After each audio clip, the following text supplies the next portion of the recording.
Since childhood, we have been taught a simple truth. Heaven rewards the diligent. Work hard and you will become rich. As long as you put in enough time, the rewards will naturally follow. This is a beautiful lie. If it were true, then the dishwasher working 80 hours a week in the back of a restaurant, or the construction worker sweating profusely under the scorching sun should be the wealthiest people in the world. But that is not the case. This sounds cruel, but you must accept this reality. In modern society, hard work is merely a necessary condition for getting rich, not a sufficient condition. If you don't know what to do and who to do it for, then no matter how hard you work, you are just spinning your wheels, like a hamster running on a wheel, exhausted yet going nowhere. I am the Wisdom Writer. Welcome to EP01. The topic we are exploring today might be a bit counterintuitive. It might even challenge your values for decades. We are going to talk about why wealth is a skill, not luck, and why renting out your time will never lead you to true freedom. Silicon Valley philosopher Naval Ravikant once said something that deserves to be written on the first page of your notebook. Making money is not a thing you do, it's a skill you learn. Hard work matters, but understanding and thinking matter more. The fundamental reason most people cannot get rich is not because they are lazy. It is because they are playing the wrong game. The name of this game is renting out time. As long as you are still in this game, you will never win. Before we talk about how to get rich, we must first clarify what wealth is. Does this sound like nonsense? No. The vast majority of people go through their entire lives without understanding the distinction between these three concepts: wealth, money, and status. These three are distinctly different. If you pursue the wrong target, you will fall into endless anxiety. First, let's talk about money. Money is not wealth. Money is just a way we transfer wealth. It is a social contract. It is an IOU. You did something for society, and society gives you an IOU that says, hold this, and later you can trade it for someone else's time. Money is liquid, but it does not produce value itself. If you hide cash under your bed, it will depreciate. It will be eaten by inflation. Next, let's talk about status. This is the most dangerous trap. Status is your place in the social hierarchy. From ancient times to present, humans have played status games. Who is the tribal chief? Who is the president? Whose title sounds more impressive? Status games have a fatal characteristic. They are zero-sum games. For you to win, someone else must lose. For you to be number one, someone else must be pushed to number two. This is why political struggles are so ugly and why office politics are so exhausting, because everyone is fighting over a fixed-size cake. If you cut a slice, I get one less slice. Naval warns us, do not play status games. If you find yourself comparing titles or fame with others, stop. That is a dead end. So what should we pursue? The answer is wealth. Wealth is assets that earn while you sleep. Try to imagine this. You own a factory. The factory is full of robots. Even if you are vacationing by the sea, even if you are sound asleep at night, these robots are still running, still producing, still creating value. This is wealth. In modern society, this factory may not need to be physical. It could be a piece of code you wrote, running on a server day and night, solving problems for users. It could be a video you recorded, just like this one, or an article you wrote. When you are not present, it is still delivering value to thousands of people.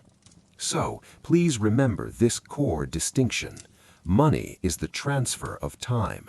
Status is your relative position to others, and wealth, Wealth is the assets you own, the things that keep working for you after you stop working.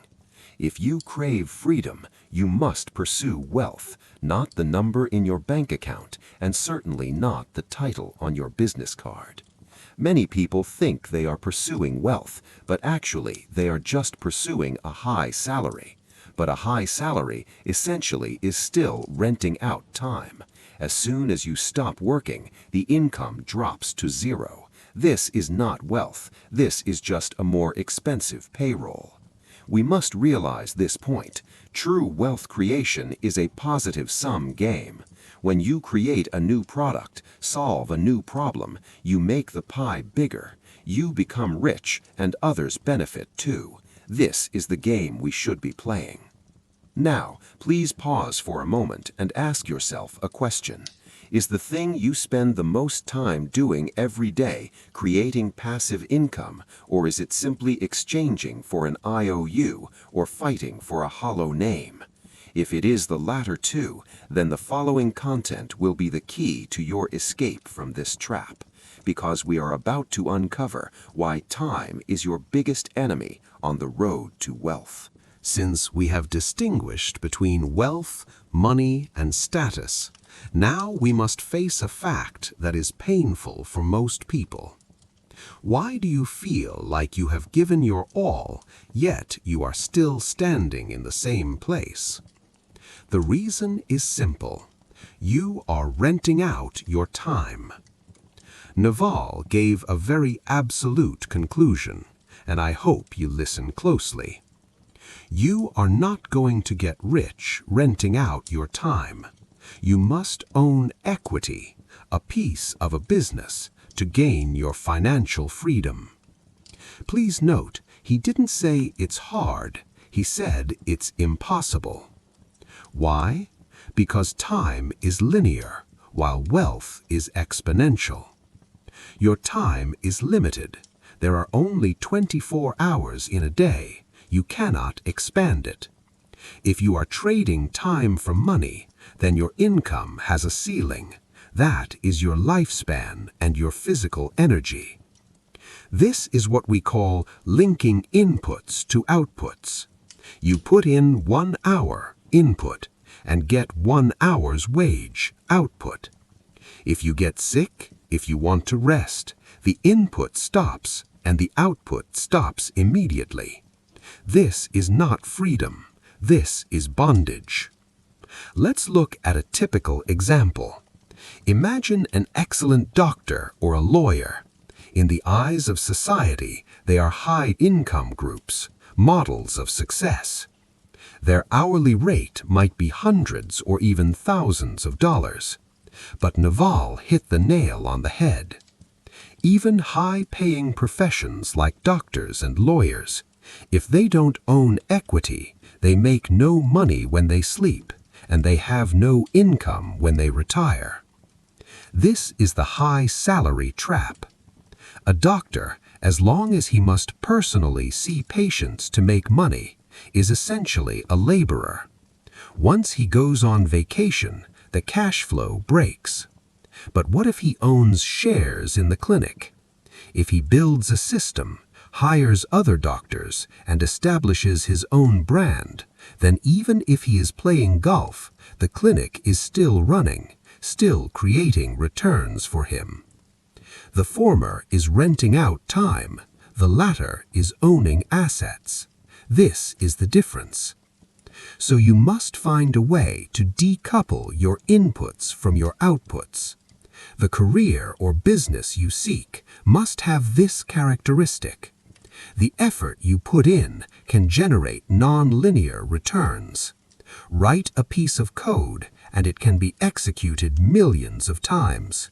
Record a video and it can be watched tens of millions of times. You did the work once, but you get infinite outputs.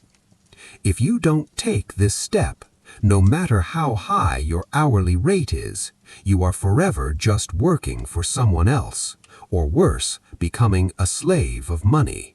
Hearing this, perhaps some people are muttering in their hearts, "Everything you say is correct. Owning assets is great, But that's a game for the lucky ones. I don't have that fate. This is another huge misunderstanding. People like to attribute others' success to luck so that they can comfortably accept their own mediocrity. But I want to tell you, wealth is not luck, it is a skill. Naval says, making money is not a thing you do, it's a skill you learn. Of course, luck exists. This world is full of randomness. You might win the lottery, or you might happen to buy a stock that skyrocketed. But that is gambling, not getting rich. We are not talking about gambling, because gambling cannot be replicated. We want to talk about a kind of certainty. Naval made a very confident hypothesis. If I lose all my money and you drop me on a random street in any English-speaking country, within 5 or 10 years I'll be wealthy again.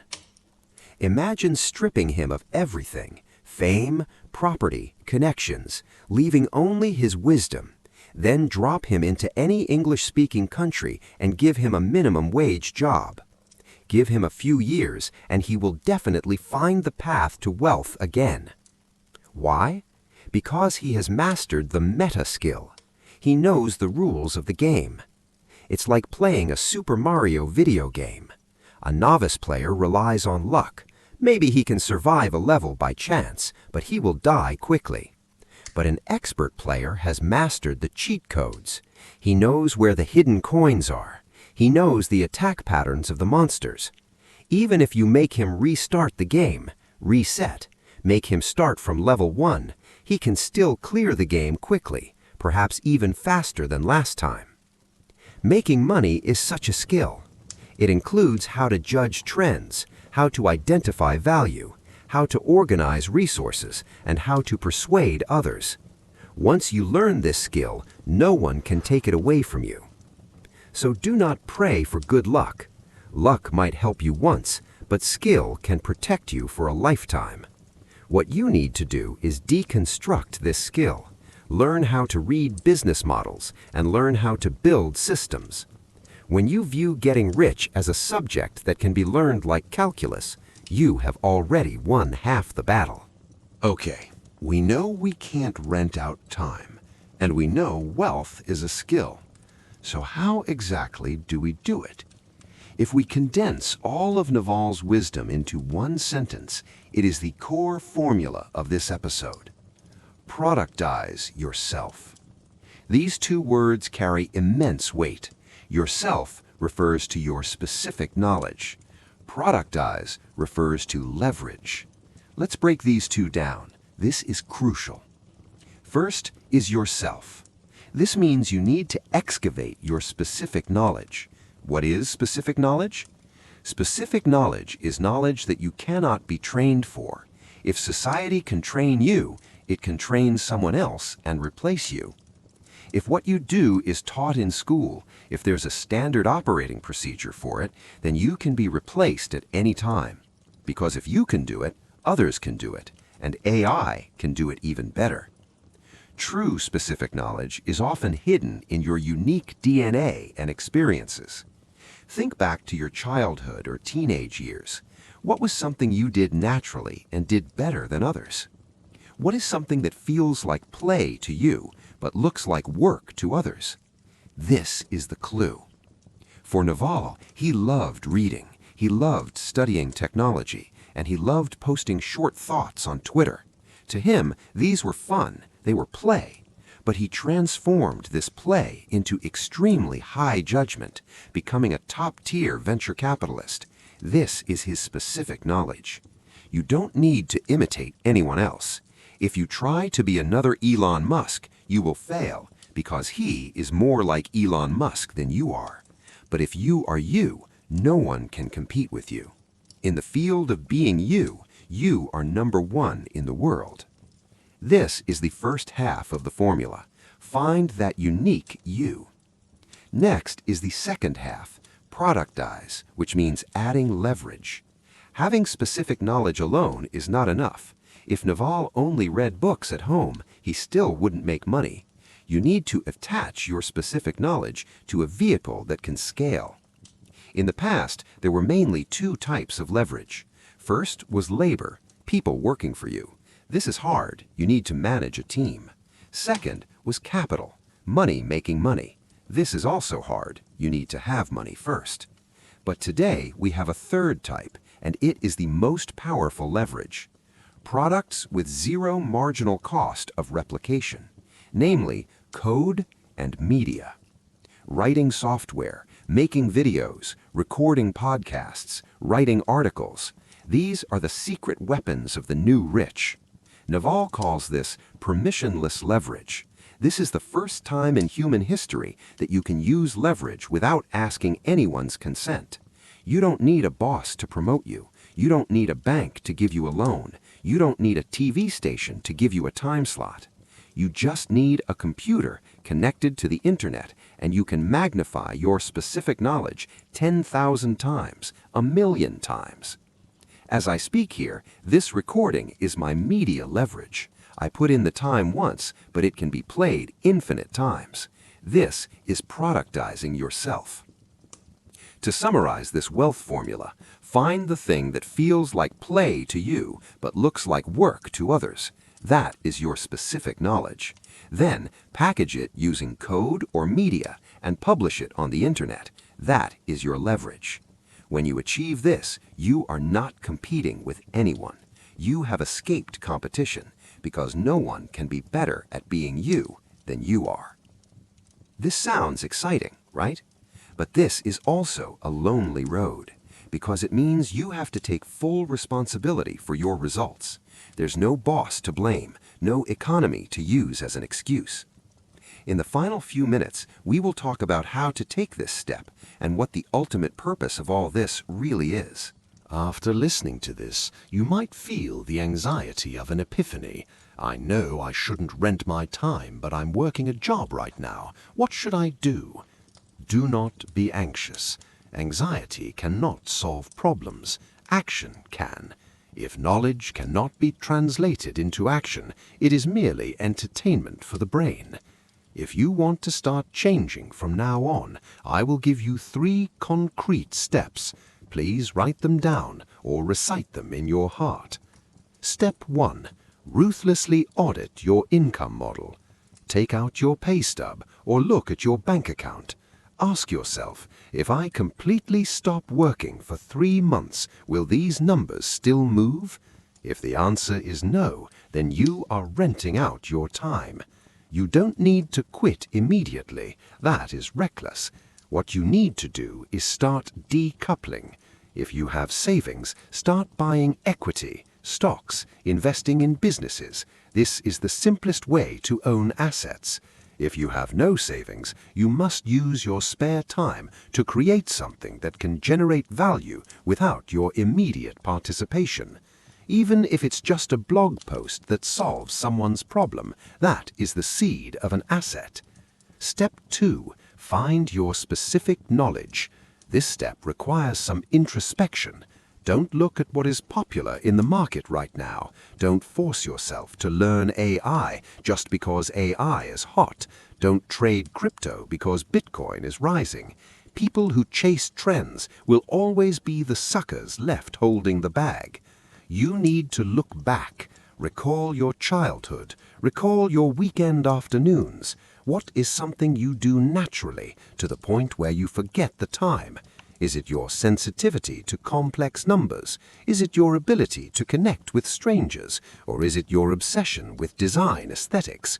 Chase your curiosity, not money, because only in the field where your curiosity lies can you persist long enough to become an irreplaceable master. Remember, your specific knowledge is usually the thing that feels most like play to you. Step 3. Build permissionless leverage. This is the greatest gift the internet age has given us. Do not wait for others to give you an opportunity. Do not wait for a publisher to publish your book. Do not wait for a TV station to interview you. Do not wait for investors to give you money. Right now, tonight, open your computer, write your code or record your voice, shoot your video, distribute your specific knowledge through the internet. At first, maybe no one will watch. It doesn't matter. You are accumulating your digital assets. You are building an army that fights for you while you sleep. The marginal cost is zero, and it requires no one's approval. Finally, I want to talk to you about the purpose of all this. Why do we go to such lengths to learn how to get rich? Is it to buy sports cars? Is it to buy mansions? If it is for these things, you will soon feel empty. Desire is a bottomless pit. It cannot be filled. The only purpose of making money is to buy back your freedom. Naval has a beautiful definition of retirement, which is the most lucid explanation I have ever heard. Retirement is when you stop sacrificing today for an imaginary tomorrow. When you do a job you dislike just to make money, you are sacrificing today in exchange for a future pleasure. But when you own wealth, own assets, you can live in the present. You can do something simply because you want to do it, not because you need the reward.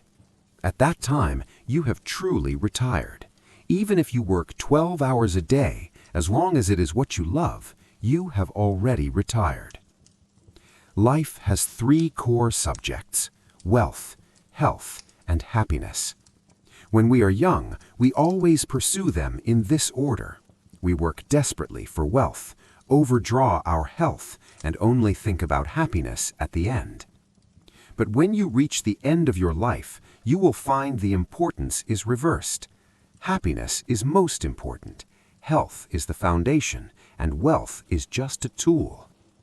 But the paradox is, in order to stop worrying about money, in order to focus on happiness and health, you must solve the wealth problem first. So, master the skill of getting rich as soon as possible. Let assets work for you as soon as possible. Then, forget about it, and go live the life you truly want to live. This road is not easy, but it is worth the journey. In the next episode, since we mentioned specific knowledge and leverage, many people might ask, I feel like I'm just average. What should I do? In EP02, we will dive deep into how to find that domain where no one can compete with you in this fiercely competitive world. Stay tuned for Productize Yourself, how to escape the red ocean of competition. I am the writer of Wisdom Compound. May wisdom be with you. See you in the next episode.